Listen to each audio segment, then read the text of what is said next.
de tiempo completo en el seminario. Hace 2 años, casi, fui enviado como párroco a la parroquia de Santa María de Guadalupe, la Santísima Trinidad en La Crespa, y sigo trabajando en estos 3 campos: parroquia, clases, presos. Así que realmente no tengo experiencia en el campo de la familia, en teoría. Pero, es decir, nunca he estado como parte de un trabajo como el que ustedes hacen en sus parroquias. Pero estar conviviendo, pienso siempre en estos 2 mundos: el mundo de los buenos aquí y el mundo de los malos en la cárcel. Me ha dado mucha experiencia en el compartir con ellos, porque mi trabajo es personalizado. Mi rol aquí era la dirección espiritual, así que durante esos 11 años pues me dediqué a ese tema. Y prácticamente dejé de lado los estudios de lingüística para dedicarme a estudiar la mejor forma de ayudar a un joven a convertirse en la persona que Dios quiere que sea. Ese era mi trabajo. ¿Qué es lo que le estorba a un ser humano para que se convierta en eso, la mejor versión de sí mismo desde el corazón de Dios? Así que lo que les comparto tiene un poco de todo.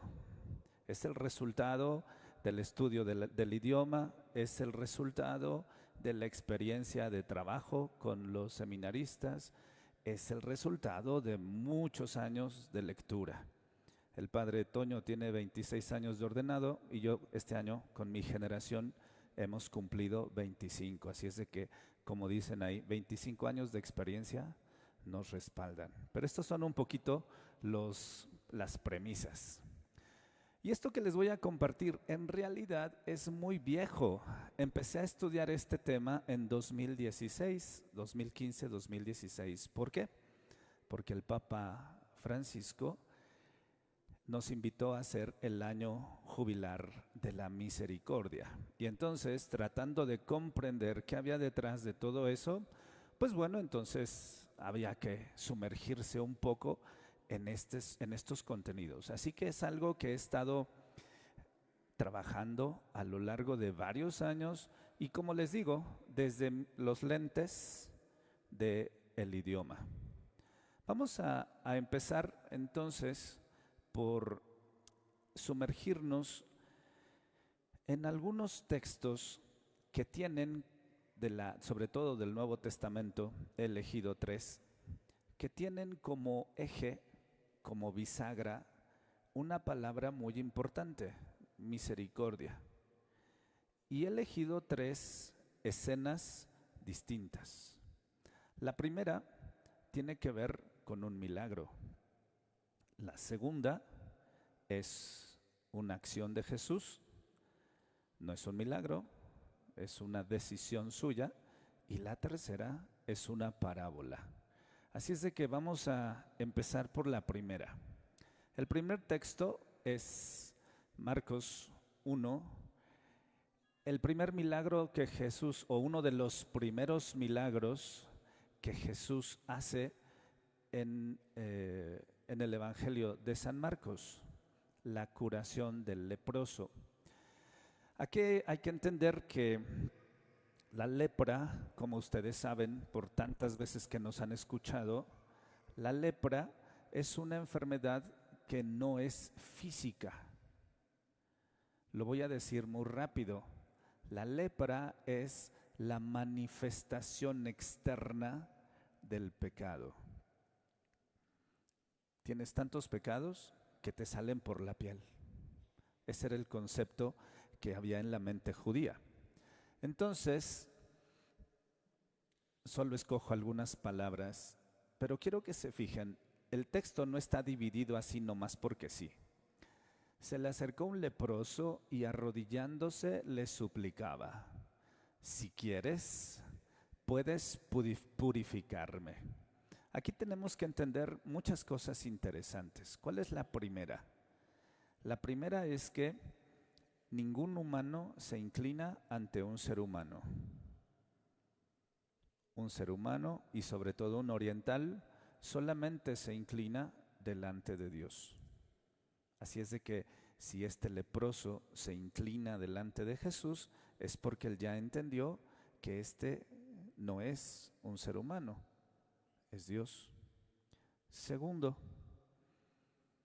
la lepra no necesitaba un dermatólogo. ¿Por qué? Porque es una enfermedad, otra vez, es la expresión física del pecado. Entonces, el leproso no le dice a Jesús, si quieres, puedes sanarme. Le dice, si quieres, puedes purificarme, porque yo no necesito que me cures la piel, necesito que perdones mis pecados. Y solo Dios puede perdonar los pecados. Lo interesante de este texto, hay muchas cosas, pero fíjense bien, en el versículo 42 dice San Marcos, él, después de ser llenado de compasión, esta es la palabra eje, no es que se llenó, no es que sintió, no es que se compadeció, no es que tuvo lástima, no, fue llenado de compasión. Vean todas las acciones que siguen. Extendió la mano, lo tocó y le dijo, quiero. Queda purificado. Y ya se sabe en el resto de la historia. Ahora ve, preséntate al sacerdote para que el sacerdote certifique que estás limpio y puedas volver a la sociedad. La lepra entonces era un tema de marginación social. No te puedes acercar a nosotros porque tu pecado nos contamina a todos. Pero aquí, otra vez, la palabra importante es, este Señor fue llenado de misericordia. No lo pierdan de vista, es muy importante. El siguiente texto, otra vez, estamos ahora en el Evangelio de San Mateo. Y San Mateo, en el capítulo 9, versículos 35, 36 y 37, hace una síntesis, digámoslo así, de la actividad pastoral de Jesús. Vamos a leerlo. Jesús recorría todas las ciudades y pueblos, recorría, primera acción. Segunda acción, enseñando en las sinagogas. Tercero, proclamando la buena noticia del reino. Cuarto, sanando toda clase de enfermedades y dolencias. Es la actividad pastoral de Jesús. Es un misionero que cumple tres acciones: enseña, proclama y sana. Versículo 36. Viendo a las multitudes, fue llenado de compasión por ellos, porque estaban maltratados y abatidos como ovejas que no tienen pastor. Otra vez, en el Evangelio de San Marcos, Jesús es llenado de compasión y luego sigue una serie de acciones. Aquí también. ¿Qué hace? ¿Cuál es la acción concreta con la que responde Jesús al sufrimiento de este pueblo? Que Él conoce porque recorre los lugares. ¿Se acuerdan del concepto del que hablaba el Papa Francisco? Salir para ver la realidad, ir a las periferias. Pues tiene todo este trasfondo. ¿Qué es lo que hace Jesús para resolver eso? Primero se da cuenta de que Él solo no puede abarcar. La mies es mucha, pero los trabajadores pocos.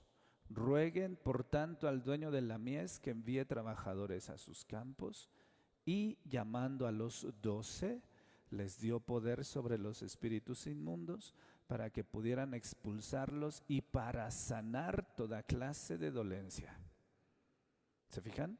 Jesús aquí no hace un milagro, se empieza a multiplicar y empieza a delegar el poder que el Padre le ha regalado para compartirlo con sus apóstoles, para que sus apóstoles puedan abarcar un mayor número de personas que él no puede abarcar. Y entonces entendemos que otra vez la palabra eje de este texto es la compasión.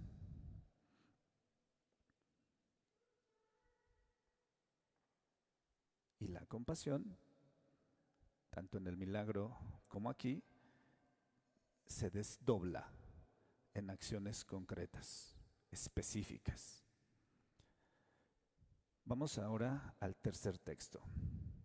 Esta es la parábola del buen samaritano que está en el Evangelio de San Lucas. Ya se sabe en la historia, los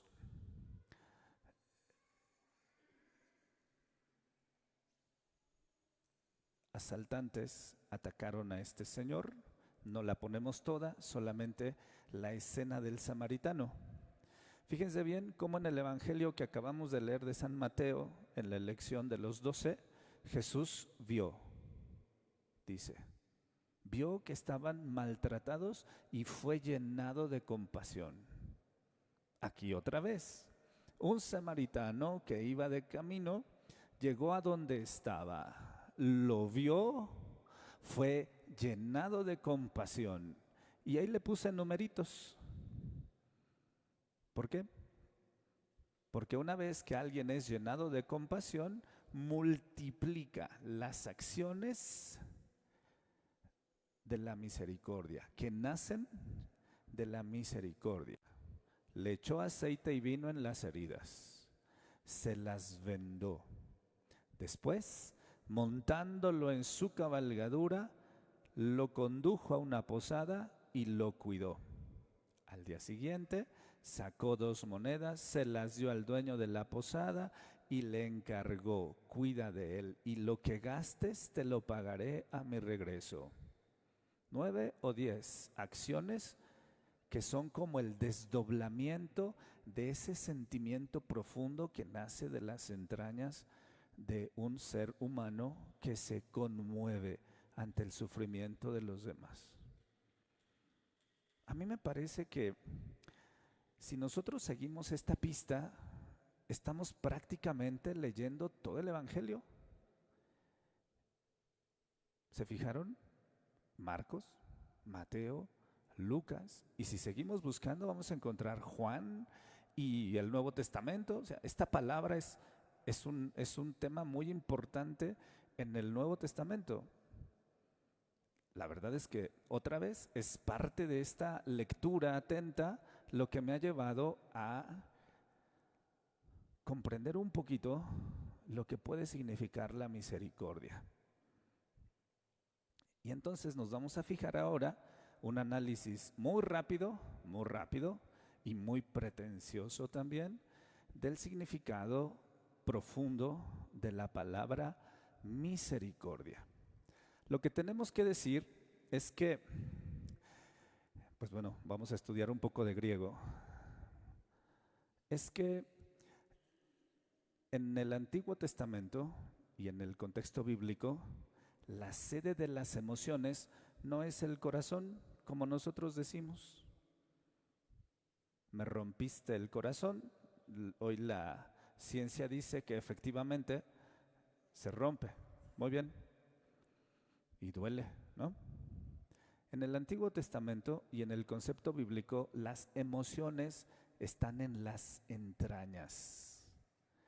En hebreo existe la palabra entrañas que significa, que se dice rahum o en plural rahumim. Y es muy visceral. Nosotros cuando decimos, a ver, le dice el Señor a su esposa, regáñalo tú, porque si le digo yo me va a salir el hígado. El hígado es una zona de ¿qué? Entrañas. Entonces, ¿en el Nuevo Testamento existe la palabra griega para entrañas? Sí.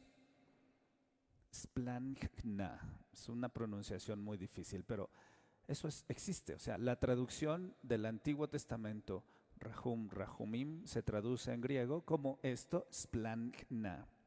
Y entonces, aquí lo que me llamó mucho la atención cuando estuve estudiando este verbo es que en el Nuevo Testamento, como ustedes se fijan allí, solo existe la forma splagchnizomai. Eso en griego, para los que estudiamos y somos profesores de este idioma, entendemos que es una voz media. Y entonces, ¿cómo traducimos eso? Otra vez, mis entrañas se conmueven. Estoy conmovido, me conmuevo, me emociono, pero desde lo más profundo, no el corazón, sino las entrañas. Es muy visceral, ¿se fijan? Pero solamente está en voz media o voz pasiva. Soy llenado de compasión. En el griego antiguo sí existe la palabra en voz activa, que es como siento compasión, pero eso nace de mí. Yo soy el que siente compasión. No es, estoy conmovido, ¿no? Es como cuando vemos que un niño se cae. A lo mejor hay unos señores que se traban y no saben qué hacer porque están muy conmovidos. Y las que usualmente son muy rápidas, ¿quiénes son? Las mamás. Pero en los textos que hemos leído encontramos solo la tercera forma, voz pasiva. Y en mi cabeza, puede ser que esté mal, pero en mi cabeza eso significa que la misericordia, que la compasión no la podemos generar nosotros. Necesitamos que Dios nos llene de misericordia para que entonces nuestras manos se desdoblen, como vimos, en una serie de acciones. Entonces la compasión no solo se siente, la compasión se hace.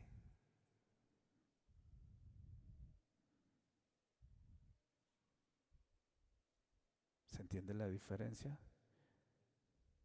La misericordia no es solamente una emoción, es esencialmente muchas acciones, como en la parábola del samaritano, como en la elección de los 12, como en el milagro del leproso.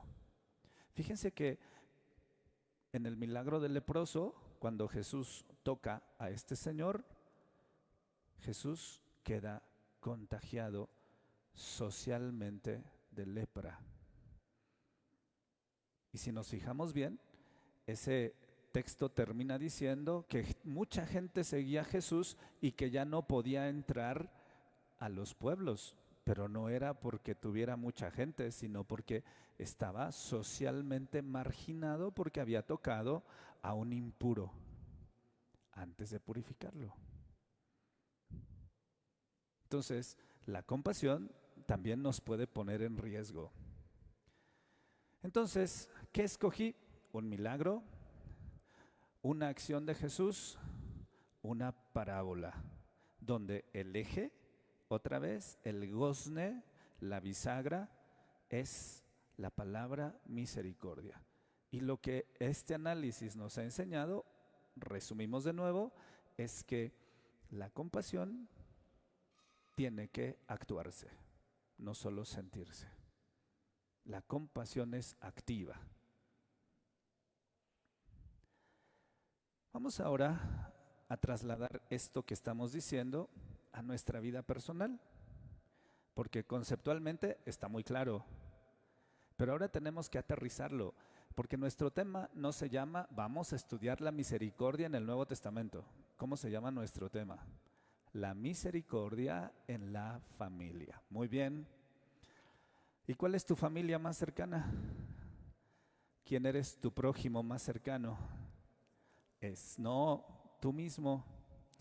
Ajá, porque luego el peligro es ese. ¿Ya viste? Tú no eres misericordioso conmigo. No, si el problema no es que no sea misericordioso contigo, el problema de veras es que tú no sabes ser misericordioso contigo mismo. Entonces, esto es lo primero. Vamos a aplicar todo lo que dijimos del milagro en nuestra esfera personal. el leproso. Piensa tú, ¿estás muy contento con tu historia? Híjole, ceñito, entonces ¿por qué se confiesa? De los pecados de siempre. Es cierto, ustedes se han fijado, un síntoma, y solo lo digo así como dato curioso, pero un síntoma de que no estás a gusto con tu historia es: ¿cuántas veces has dicho los mismos pecados de hace 5, 10, 15, 20, 30, 40 años o donde comenzó tu historia? Muy bien. ¿O cuántas veces has luchado con los vicios? Muy bien. ¿Tienes adicciones? ¿Qué crees? Son síntomas. ¿De qué? De que tú no te has reconciliado con tu propia historia. Entonces, nosotros nos sentimos, de cierto modo, leprosos. Uno de los síntomas más claros de esto es la vergüenza. La vergüenza pone en nuestra cabeza una idea muy tóxica. Me refiero a la idea, no a tu tóxica. O a tu toxicidad, como quieras. ¿Cuál es? ¿Estoy sucio? ¿No tengo remedio? ¿Por lo que hice o por lo que me pasó soy malo? Y últimamente no merezco ser amado. Pues, ¿qué crees? Que esta idea tóxica se estaciona en tu corazón y aunque no lo creas, ese es el filtro que impide que tú te dejes querer. Ni por Dios, ni por los demás, ni por tu prójimo más cercano, ni por tus hijos, ni por tu mujer. Por eso, si queremos aprender a ser misericordiosos, la primera fase de tu proceso de misericordia es tu propia vida. De lo contrario, no funcionamos. Les he dicho, híjole, en los últimos 25 años, si he atendido a 10 matrimonios, son muchísimos. No me gusta. ¿Por qué? Porque atender a matrimonios es como un bombardeo Rusia-Ucrania, pero con un testigo. No, el padre. Pero tengo muchísimos años de experiencia, estos 25, tratando a personas de modo individual, porque estoy convencido de que en la medida en que mejoremos con este proceso de misericordia personalmente, seremos mejores personas hacia afuera. Y de hecho eso me evita el problema, porque si atiendo al señor y a la señora, solitos caminan mejor. Estoy diciendo cosas un poco peligrosas, pero eso es lo que he aprendido a lo largo de estos años. Entonces, escogí el milagro del leproso porque el primer acto de misericordia que necesitamos no es hacia afuera. El primer acto de misericordia tiene que ver con nuestra propia vida, nuestra propia historia, nuestros propios pecados. Y entonces, solo cuando dejamos que la mirada de Jesús o su mano, a ver, hagamos esta pregunta, como dicen los presos. ¿Neta le creen a Dios cuando les dice que los perdona? No.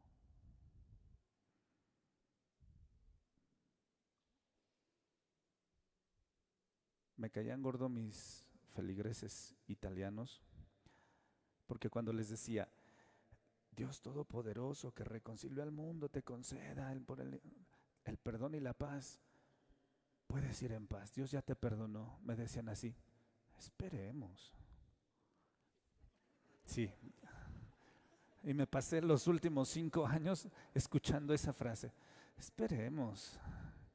para un mexicano que no entiende bien el idioma de ese lado del mundo, para mí era como de, o sea, ¿no le crees que no te acabo de decir que Dios ya te perdonó? Y luego me encuentro que los mexicanos no lo dicen, pero lo viven. Oiga, padre, fíjese que llevo 5 curas a los que les he preguntado la misma historia. ¿Qué dice usted? ¿Le crees a Dios o no? Otra vez, ¿se fijan? Entonces, regresamos al punto. Necesitamos de veras pedirle a Jesús la gracia de vencer la vergüenza para creer que Él tiene ganas de extender la mano y que nos diga, quiero, queda purificado, y que tú le creas y que te levantes como si fueras un hombre limpio o una mujer limpia. Ese es el primer paso.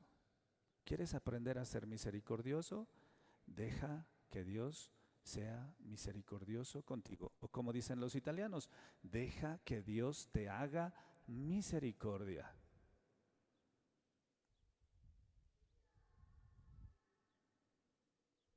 Aunque no lo crean, esta es una de las razones por las que cuando un esposo falla, engaña o traiciona a su esposa, no lo pueden perdonar. Hay un punto ciego terrible. ¿Cuál es? ¿Quién lo escogió?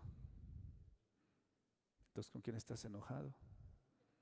¿Y a quién tienes que perdonar? Muy bien. Pues otra vez, mientras no te perdones por tu elección, no lo vas a poder perdonar. Y otra vez necesitas creer que Jesús quiere tocarte y te va a decir, quiero, queda limpio.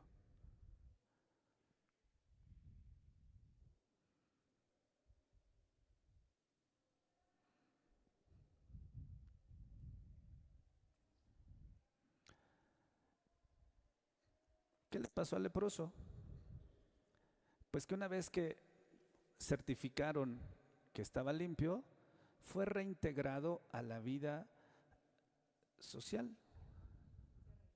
Claro, es una reinserción social, porque antes estaba en una marginación social. ¿Qué crees? Que tu conciencia de pecado contigo mismo también te margina socialmente, ¿o no? Terrible. Porque otra vez es como si fueras impermeable al afecto, no solo de las personas que te rodean, sino al amor misericordioso de Dios. Y luego, claro, se convierte en testigo, pero primero tiene que pasar por ese proceso, creerle. ¿Se han fijado que una de las cosas más difíciles es ayudar a las personas que se resisten a confesarse? ¿Por qué? Porque nosotros no somos testigos de la misericordia. Porque no le creemos a Jesús. Qué distinto sería decir, te conviene confesarte, no importa lo que hayas hecho, de veras, Él es misericordioso, te toca y te perdona porque es bueno.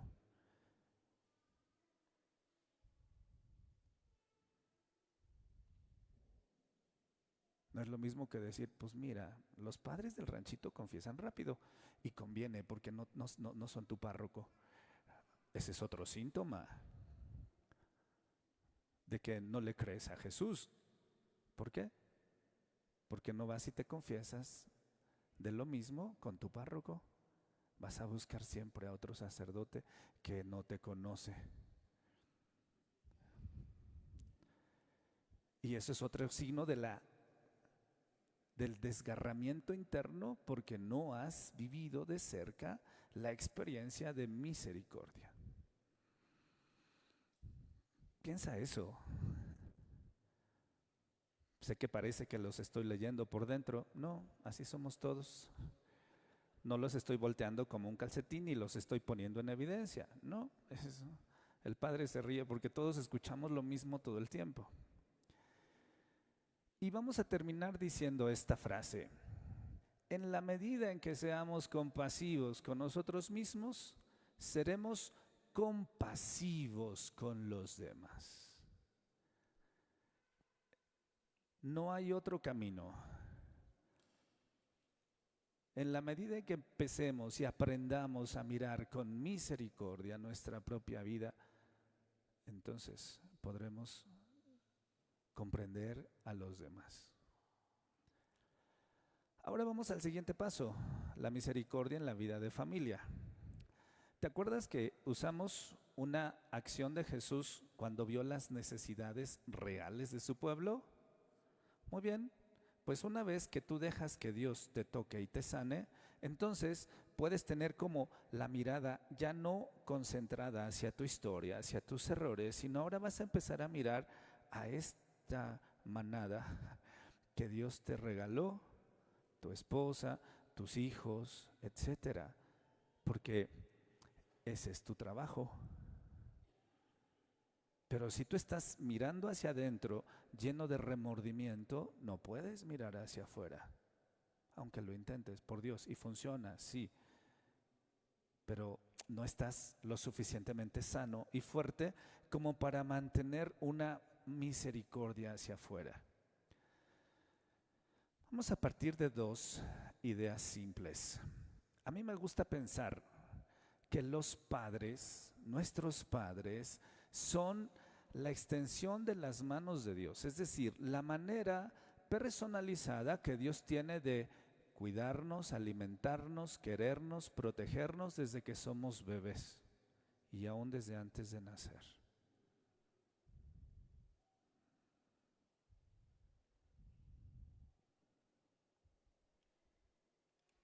Con una cara concreta, unas manos concretas, una historia concreta.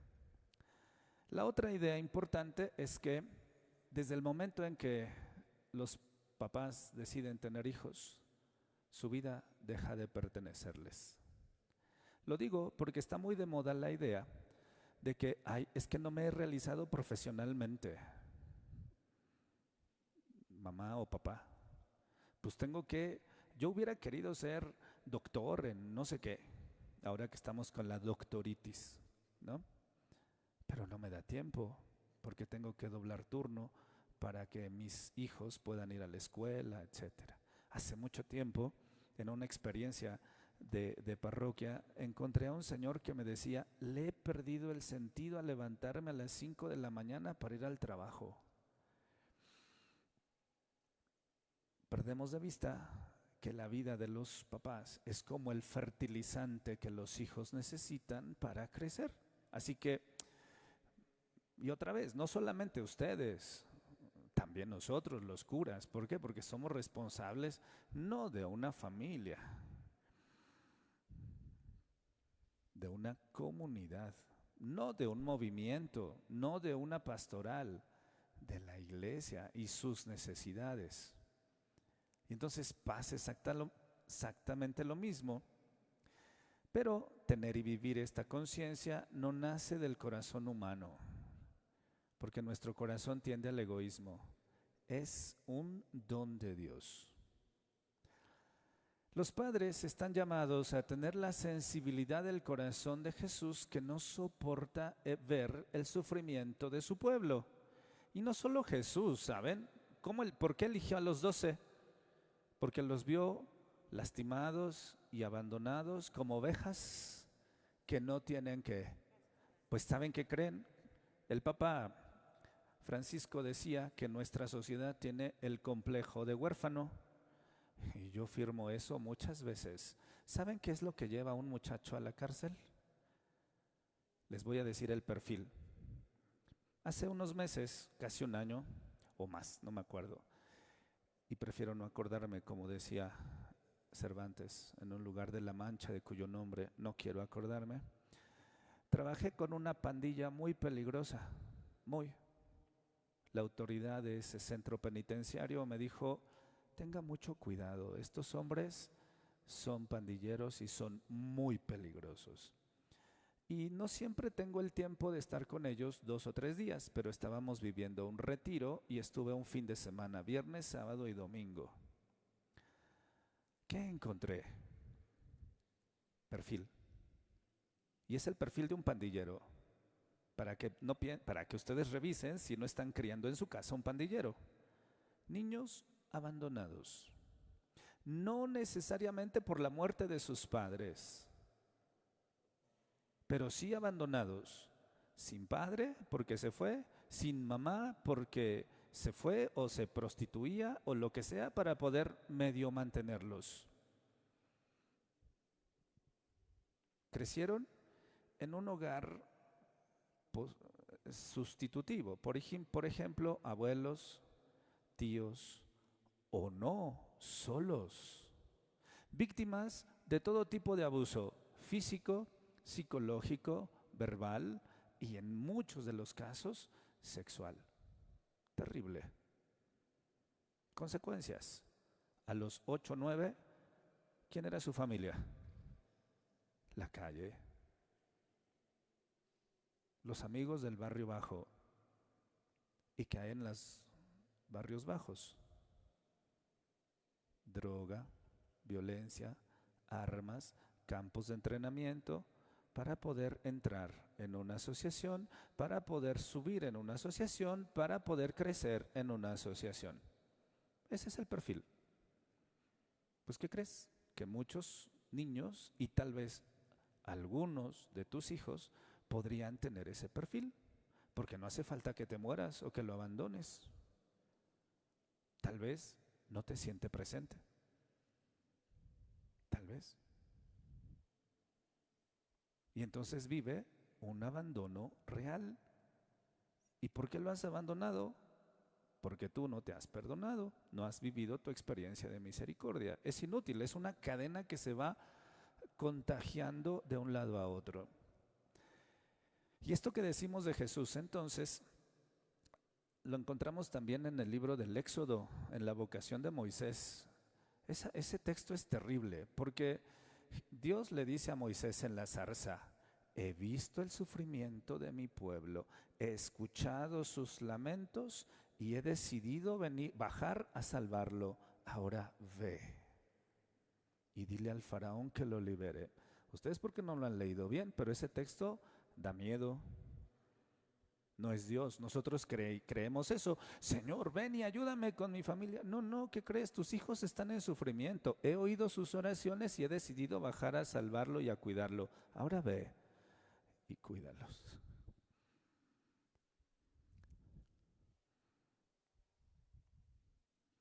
Vamos a hablar muy concretamente de los atributos que algunos autores atribuyen a la compasión. El primero es la sensibilidad. ¿Cuál es la queja más frecuente de los papás o de los esposos con sus esposas y al revés? ¿Eres un qué? Insensible. Muy bien. Hoy no vamos a hablar de lo negativo, vamos a hablar de lo positivo. Se refiere a ayudar a tus hijos o a tu esposa a abrir su conciencia a las experiencias de dolor, sufrimiento, conflicto y dificultad. Esos 4 niveles. Dolor, sufrimiento, conflicto y dificultad. ¿Qué haces tú cuando tienes estas 4 cosas? Los evitas. ¿O no? ¿Cómo está tu familia? Muy bien, padre. Entonces ven y ayúdame en la pastoral familiar. Esta apertura contrasta con la evitación que caracteriza los métodos habituales de afrontamiento. Claro. O lo delegas a tu esposa o a la escuela, y en la escuela tampoco los van a educar, o al grupo en la parroquia. Pero no, les ayudas a tener la sensibilidad. A ver, estamos rotos. Esa frase que está de moda ahora de Lilo y Stitch, ¿no? Es una familia, está rota, pero es familia. La toma de conciencia. Nuestra historia está rota. No es una historia perfecta, idílica. No es el final feliz de los cuentos de hadas. No es. También tiene fracturas. Implica advertir este tipo de experiencias para que aparezcan en nuestra conciencia. No lo evites. En lugar de evitar las cosas difíciles de la vida, ayuda a aprender a prestarles atención de manera activa y deliberada. ¿Se acuerdan? La misericordia no se queda quieta, pero lo primero es la toma de conciencia. Lo que dicen los psicólogos, si tú, sobre todo los freudianos, la mitad de la cura es que aceptes que tienes algo mal. Pasa lo mismo cuando vas al médico. Una vez que encuentran la enfermedad, la mitad de la cura es saber que tienes. Y de ahí para adelante es consecuencia de tu disciplina, medicación, etcétera, lo que tengas que hacer. Entonces, esto es lo primero, tomar conciencia de manera deliberada y activa. No sirve de nada decir, no, sí tenemos un problema, Houston, tenemos un problema y ya, no. La compasión hace que nos conmovamos y queramos ayudar. ¿Se fijan? Nos estamos moviendo exactamente en la misma dinámica de los textos que leímos hace un momento. Lo otro, otra característica de la compasión, motivación compasiva o misericordiosa. Implica la motivación sincera de ayudar a prevenir o aliviar el sufrimiento. Nunca toques una herida si no tienes intención de ayudar. Es un axioma que necesitas aprender. Vas a hablar con tu hijo de algo que está por allí, indisciplina, o está bajando de calificaciones. Toma conciencia. ¿Cuál es el problema? Las calificaciones son un síntoma. A lo mejor tiene miedo de que te divorcies porque en los últimos 10 años de su pobre vida te ha visto pelear todos los días con tu esposa. Si el problema no son los niños. Hace años leí una nota que decía que el autor que diagnosticó el TDAH o el TDAH decía, no son los niños el problema son los padres. Y ellos, los niños, el TDAH es el síntoma de que algo no está funcionando en la familia. No sé, puede ser que ese autor se haya equivocado, no creo. Nos permite aceptar y comprometernos deliberadamente con el sufrimiento, pero sin gozar. No se trata de decir cuánto sufrimos, vamos a ser santos mártires de la falta de comunicación. ¿Se imaginan eso? Los santos mártires de la falta de comunicación. Pues son ustedes esos. ¿Hace cuánto que nos echaron una buena platicadita sobre ciertos temas? Oye, el niño empieza a tener síntomas de que tiene novia. ¿Cómo vamos a hablar de él con ese tema? Háblale tú sí sabes, yo qué te digo.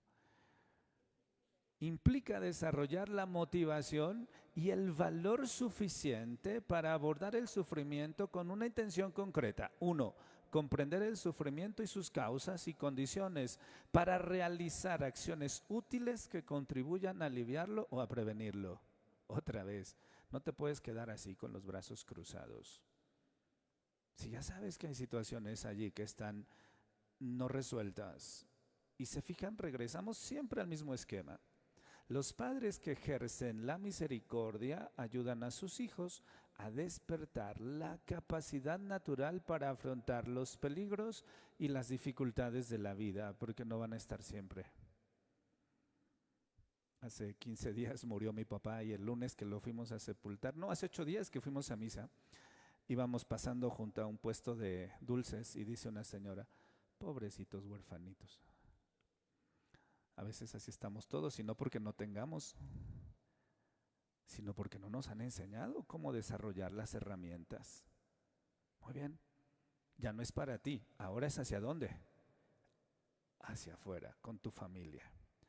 Tolerancia a la angustia. Supone tanto la voluntad de soportar la incomodidad. Por el amor de Dios, la vida es incómoda. Tienen un vicio los papás modernos. Ay, no, es que le quiero evitar que sufra. Lo vas a hacer inútil.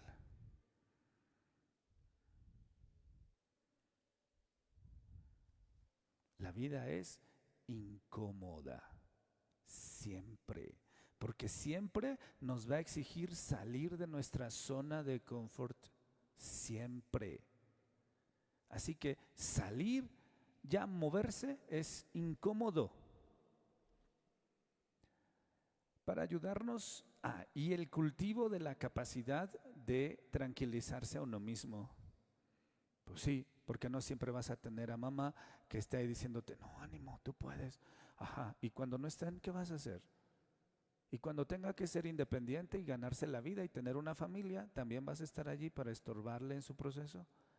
Porque no siempre ayudamos, ¿verdad? Para hacer la vida un poco más fácil, cuando tenemos que, porque no hay de otra, tenemos que soportar dolor mientras nos acercamos al sufrimiento y trabajamos con él. Claro, tenemos que hacerlo. ¿Qué haces cuando se fractura el chamaco? Te duele más a ti, le pones yeso y vuelve a correr como si nada. Muy bien. Ausencia de juicios o, ¿qué crees? Si no dejas que Dios te perdone en la fase 1, no puedes no juzgar. La compasión supone la capacidad de relacionarse con la propia experiencia y de aceptarla sin juzgar. Claro, este soy yo. Hubiera querido ser diferente. No hay. Es lo que hay. Esta es mi historia. Esta es mi familia. Estas son mis raíces. Esta es la casa donde nací. Estas son las cosas donde me he equivocado y estos son los grandes aciertos. Estas son las memorias no felices que tengo, pero eso me ha constituido en el ser humano que soy hoy. Al cultivar la compasión aprendemos a reemplazar el juicio, el etiquetado y la autoculpabilización por una conciencia compasiva que trata de entender esas experiencias.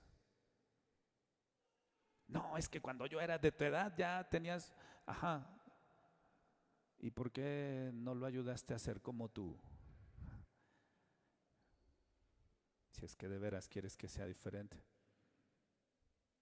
Porque le evitaste el sufrimiento, como decíamos hace ratito. No, que sufra lo menos posible. Este es un síntoma, este es un virus que las mamás tienen muy metida en su cabeza. Ay, mijito, que no sufra tanto. Lo estás haciendo inútil. En la medida en que estemos más integrados, es decir, no renunciamos a esa historia, aprenderemos a mirar con compasión a los demás, no antes. Empatía. Supone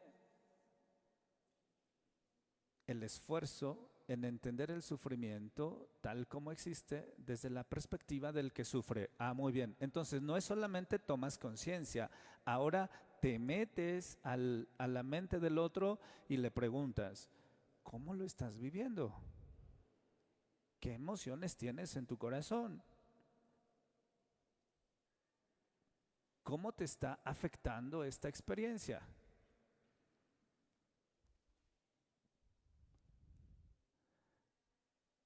¿Cómo la estás integrando en la vida? Bueno, me está deprimiendo. ¿Por qué hay suicidios en los adolescentes? ¿Cuál es su principal sufrimiento? ¿Pierden a quién? ¿O reprueban? ¿O pierden al novio? Muy bien. ¿Cómo le estás ayudando en ese proceso?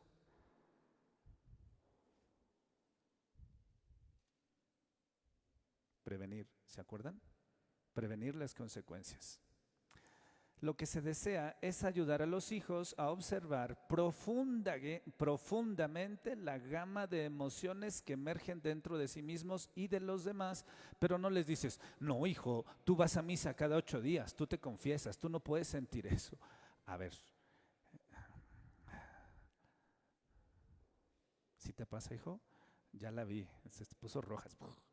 Muy bien, la caché.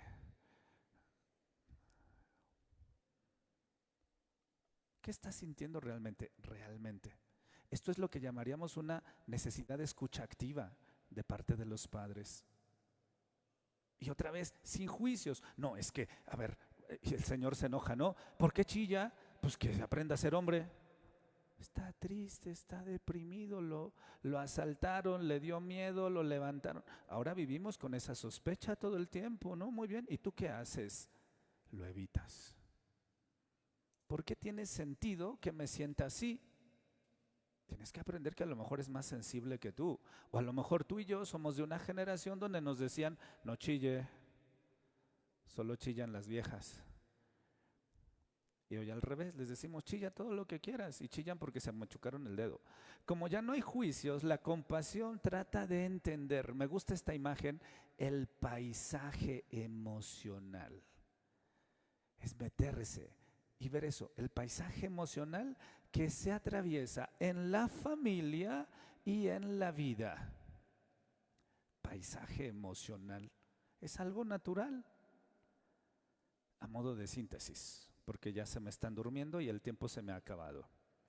La compasión hace que nos demos cuenta del sufrimiento, que nos conmueva y que queramos ayudar. Para ello, debemos trabajar para tolerar la angustia y para comprender sin prejuicios y empatía las causas y condiciones que contribuyen al sufrimiento y a las dificultades. Y apenas estamos en el texto 2. Muy bien. ¿Qué vas a hacer? La mies es mucha y los obreros son pocos. Y a mí siempre me impresiona cuando les pregunto, ¿cuántos años tienes de mamá? 25. Muy bien. ¿Cuánto has leído para ser mamá? ¿Mandé?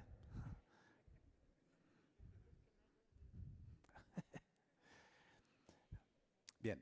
Y para hablar de la parábola, quería excluir todo esto, pero no siempre lo puedo hacer. Saben, aquí tenemos que concentrarnos en un tema que está muy de moda, la confusión de género. Una chica de la parroquia me decía que su abuelito le pregunta a su posible novio, ¿cómo está tu enfermo mental? Porque hay veces que le dice, soy bisexual, en este momento me siento niña, ahora soy niño. ¿De dónde viene eso? Pues es un tema que tuve que estudiar aquí, en el seminario. Mucho, más de lo que se imaginan. ¿Por qué? Porque les dije que aquí estaban los buenos, pero esos buenos que están aquí están todos, igual que todos, rotos. Igual que los que están allá, rotos. ¿Cómo queremos que sean personas sanas si no les ayudamos a afrontar el problema?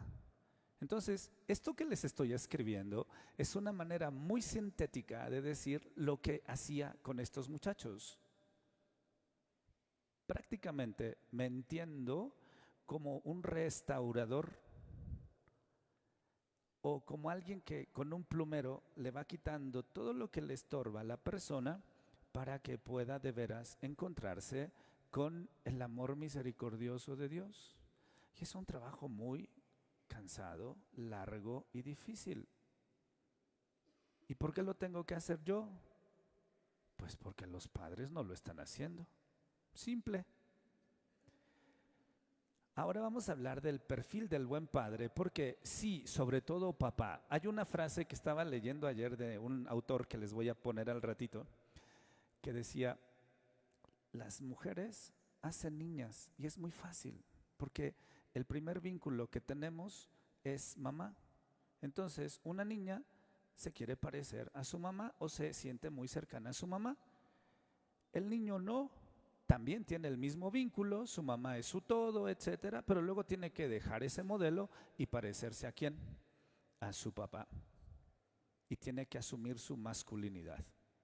Bueno, pues esto que les voy a decir viene de allí. Y lo primero que quiero decirles es, un poco redundando en las ideas anteriores, es que para que un papá se comprometa con su familia, tiene que soltar lo que yo llamo el corazón de soltero. La casada es mi mujer. Yo, tan disponible como antes. Y antes de describir, y justo entonces, este es el punto cero. Los papás necesitan, los varones necesitan romper el cascarón y entenderse como padres y esposos. Nuestra cultura no nos ayuda a eso, pero esto es fundamental. Padre esposo. Y si padre y esposo, entonces guía, sostén, protector de una familia. Simple. Aquí pongo lo que yo llamo las 5 Ches, que son como una manera fácil de sintetizar algunos de los pecados más frecuentes en las personas que tienen corazón de soltero. Y luego les fui poniendo enfrente los pecados capitales en los que una persona que tiene ese virus de las 5 Ches puede padecer. No digo que todos. La señora le tomó foto, esta me la llevo. Chavas, el pecado que se esconde detrás, ¿qué es? La lujuria. Chelas, me merezco la... ¿Se imaginan? Algunos sueñan con que el viernes que termina su trabajo, el sábado, llegan, la señora los espera con el agua tibiecita para que pongan los pies, les sintonicen el partido, va a empezar al ratito la final, y además les pongan su chela así en un tarro con sal y limón, ¿no? Muy bien. Y como no lo hace su mujer, entonces se van con sus compis. ¿Qué? ¿Tú me lo pagas? El pecado que se encuentra detrás es la gula. Segundo, chamba. Yo le puse como envidia, porque en el fondo no es que te falte, ¿sabes? Yo admiro a los papás que trabajan tanto, pero ¿sabes? Tu hijo no te pide que lo lleves a comer a un restaurante carísimo. Necesita a su padre que sea misericordioso. No te equivoques. Porque a veces por estar trabajando sábados y domingos, no estás con tu familia. Otra de las grandes distracciones tiene que ver con el dinero, porque la chamba y los cheques van de la mano. El dinero, la avaricia. Es que quiero que mi hijo esté... A ver, tu hijo puede ir a la universidad pública, no pasa nada. Mi concepto es, y experiencia, no solo concepto es, a la escuela no la hacen los maestros ni el dinero, la hacemos los alumnos. Entonces tampoco. Queremos comprar una casa más grande, otra vez, no te pierdas. Avaricia, tener más, queremos cambiar el coche. Y entonces eso es lo que estás transmitiendo a tus hijos. Es más importante el dinero que ellos. Y el último, el chute. Le puse ahí el chute porque algunos no dejan el deporte. Fíjense que me tocó ver a un muchacho celebrar su boda. Ya tengo la edad suficiente para haber hecho eso, ¿verdad? Entonces, cuando me invitó a cenar con su esposa y sus hijos, le dije, ¿qué es lo primero que dejaste cuando te convertiste en esposo? Y me dice, mi bici. La tengo colgada con un candado. Me encantaba irme a la montaña y amanecer temprano para ver la salida del sol en lo alto. Rompiste el corazón de soltero y ahora tienes que renunciar a tus gustos. Una vez que papá, mamá, porque mamá también tiene esos temas, nada más que le pondríamos chavos, chelos. Muy bien. Tu hijo necesita 5 o 4 elementos, aquí vamos a poner 5 elementos fundamentales si quieres. Papá, que mantenga una identidad masculina sana. Identidad masculina o femenina. Vale lo mismo. Vale exactamente lo mismo, porque hoy tanto ellas como ellos tienen este tema de, pues ya no sé qué soy lo que quiera ser según me convenga. No, espérate. 5 ideas, muy rápidas. 1, necesita sentirse importante, y eso no se dice, se hace. La anécdota con la que siempre cuento esta historia es que un día unos amigos me dijeron, oye, ¿puedes ir a recoger a nuestro hijo al kinder? Yo estaba aquí. No, me dicen, ¿qué vas a hacer a las 2? Pues lo que siempre hago a las 2, Pinky, conquistar al mundo. Comemos, ¿no? ¿Qué crees? Que fíjate que no podemos ni mis suegros, ni mi suegra, ni nadie ir a recoger a mi hijo. Y ya mandamos tu foto a la escuela para que puedas ir. Yo ni sabía que mi coche tiene esos ganchitos para los asientos. Ahí voy. Y el tema es que cuando llevo a este niño, de pronto me dice, como dicen ahora los niños, no, tío, tengo que decirte algo muy importante. Enfoqué el retrovisor por todo esto que les estoy contando y le digo, sí, soy la cosa más importante del mundo para mi papá. Este sí le entendió. Pero su papá no vivía con él todos los días. Iba y venía porque su trabajo estaba fuera del país. Y su papá se define como gruñón de los 7 enanos. Pero logró transmitirle a su hijo eso y empecé a respetarlo desde allí. Dije, wow, bien por esa. Obvio, él no lo sabía, yo sí, porque estaba estudiando estos temas entonces. Segundo, visible. ¿No es lo mismo? No. ¿Qué hace un niño cuando va caminando? Mira, papi, mira, mami, ¿cómo se llama eso? Necesidad de reconocimiento. Pero tú y yo hoy estamos muy distraídos porque tenemos un montón de pantallas. Una aquí, otra en la bolsa, otra en el reloj, otra. Y vemos todo, excepto a los hijos.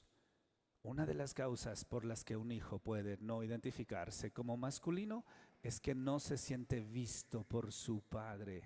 Su padre. Su madre sí, ya lo veremos. Pero es fundamental su padre.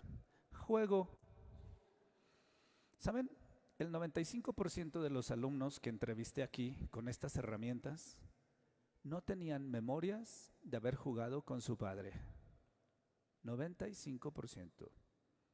Ellos no lo saben, pero llevaba mis estadísticas. ¿Por qué?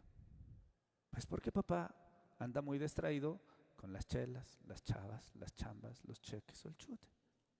¿Cómo le va a dar tiempo de dedicarle a sus hijos? Porque el hijo, el varón, necesita sentir a veces la rudeza de que, ay, caray, se me pasó la mano y salió por allá con el moretón o salió rebotando más de la cuenta. Fíjense que una de las memorias más bonitas que tengo de mi papá, les decía hace poquito que lo perdimos, era que era rudísimo, pero de pronto jugábamos al caballito con él, o a las luchitas, o a los almohadazos, o nos aventaba en la cama. ¿Ustedes qué hacen con sus hijos? ¿Juegan? No me lo cuenten, porque ya nada más ver sus ojos dices, es cierto, ¿cuándo fue la última vez que jugué con ellos? Luego, para hablar del trabajo, tengo un muy mal ejemplo. ¿Vieron que reforestaron aquí? Todavía me tocó cuando se cayeron todos los árboles y cuando empezaron a sembrar los nuevos. No sabía si reír o llorar. Estos muchachos del seminario menor estaban entusiasmadísimos por agarrar una pala, pero cuando la veías usarla, la usaban al revés. Y yo decía, si yo veo a sus padres, de veras me compro un látigo y les doy por lo menos 40 azotes menos uno, porque, híjole, no puede ser. Los estamos haciendo perfectamente inútiles. No, tú estudia. ¿Y el trabajo? Eres muy intelectual, eres muy listo. No. Oh, mamá. Bueno, ese es de mi madre. En el 4.º año que regresé de Roma, le dije, me hiciste un inútil, pero ya se me está quitando. Ahora soy experto en detergentes, colores, ropa, temperatura de plancha, tipo de tejido y tiempos de lavado. No lo sabía hacer. Estoy medio aprendiendo a cocinar, porque todos los sacerdotes italianos saben cocinar, los mexicanos. ¿Y quién nos hace así? Muy bien, trabajo. Y de veras, Señor, no se le cae nada si lava los trastes, de veras, al contrario. Ahora hay cremas muy buenas también o detergentes que cuidan las manos. Y aquí el otro ingrediente fundamental es la oración, la fe. Hemos hablado como muy desde el aspecto humano, pero ¿qué creen? En las cárceles hay pabellones especiales para las personas que se dedican a los delitos de alto impacto. ¿Cuáles son esos? homicidio, secuestro, tráfico de personas, tráfico de niños, tráfico de órganos. Y tienen una característica: son muy religiosos.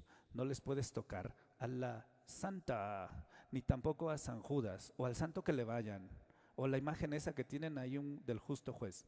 No se las puedes tocar, pero no creen en Dios. Mamá, la fe es materna. Si no empezaste a rezar con él desde que estaba en el seno materno, ¿qué crees? Lo estás perdiendo. Porque la fe tendría que ser como el andamiaje natural para aprender a hablar con Dios, no como algo superpuesto que le vas a poner el día que llegue al catecismo. En las parroquias, nosotros hacemos mal la tarea que ustedes no están haciendo. Lo voy a decir bien. La catequesis es, digamos, el último lazo que estamos tirando a los niños para que sean personas de Dios.